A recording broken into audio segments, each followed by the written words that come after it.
ओम श्री गुरुदेवाय नम। आज्ञा मुझे आपण गत एपिसोड कही आसली जे अर्जुन को से सब ज्ञानवाणी बुझाऊँ जे मन को केते छोट कर निजक केते छोट बोली मणिब तार जाकि संसार से ज्ञान दर्शन पाइब केमी पाइब ना से विषय आपण कही आसले गोटे उदाहरण स्वरूप जे हाथी केते बड़ जीव से गोटे चाउल आप तले बुणी दिंतु से उठे पारनी किंतु गोटे पिंपुड़ी ताकू नहीं जाई पारिबो जेमिति आजिकल जो माया दंडाल संसार से लगे रखी बड़ बड़िया मैंने सेमती पारे ना ठाकुर को साधारणतः जीवन यापन वेतन कर व्यतिव्यस्त रही आप संसार कर्म कर सारी जदि आखि चूर गोटे भाग जो आप कही चारि भाग भागे कर गोटे मन तापे लय रखिए से कथा से कहते फल करते एमंत हेल से स्थान को जीव उपमा ना देवता भाव यही मनोवृत्ति रखिपारू हे सुभद्रा साई ताल तू से स्थान को जापर भल ज्ञान कहते आंती पड़ी था बाली खंड तईरे हार हाथीर थुंड पिंपुड़ी देखता केते से बड़ ता भकई से नाही जंजाल किंतु से चाउल मुझे कहली से विषय कहते कि ता भर हाथीर बल से पाइबनी तेणु से कौन कहते ये सरुआ मन बाली झीन परा से पुणी पशई भूमि अदरा जदि आप मनमोट कर रे सी पुणी भूमि अदरा तुम पारे केवे आप पारे से सब कहते ये मोटुआ मन मरुत ही टाण ताको अप्राप्त सेउ से धन जदि मोटा मन कर आप चिंता करेंगे केवे से प्राप्त हेनी अप्राप्त रही सी आज्ञा से कौन जान तही महिमा ममता गुणे से जाने ब्रह्मा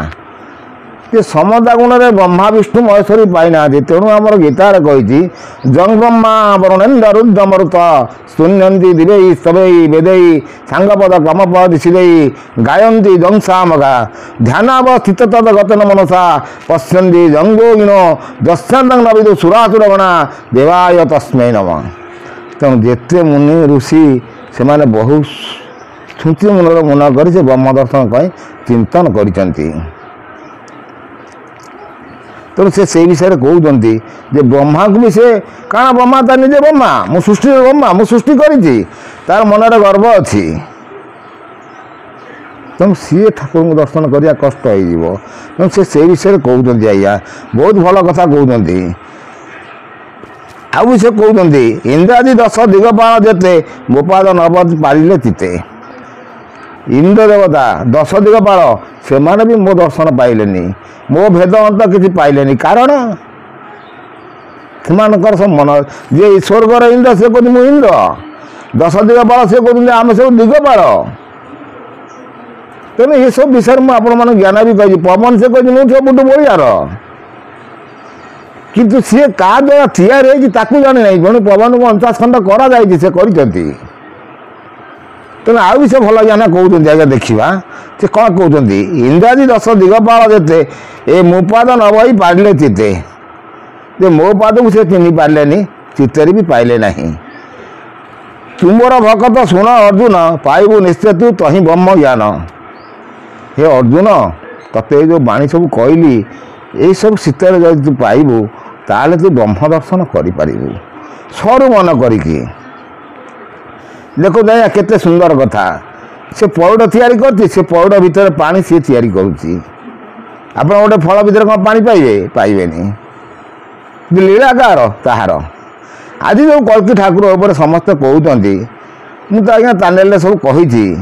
अभी जो राजनीतिर खेल जमी चली ज्ञान अल्प समय ज्ञान कि खाली तो ठाकुर ज्ञान है हेनी चलती कही चलती पुणी ज्ञान आपण कहि जो राजनीति हो संविधान नीति नियम किसी अभी गणतंत्र ना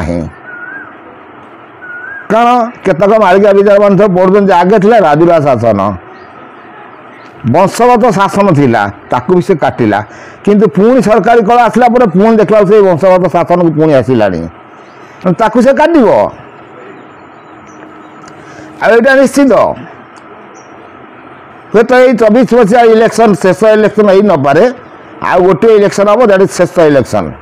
तापर आउ इलेक्शन निर्वाचन कौन से कारण निर्वाचन में जिते परिस्थिति भयावह करुँच जो धन संपद सबू आड़ आनी जिते भी नेता कले कौन हम आज्ञा लास्ट किसी करें से लास्ट को भिखारी बसवे ଇଏ ସେଇ କଥା କହୁଛନ୍ତି ଆଜ୍ଞା।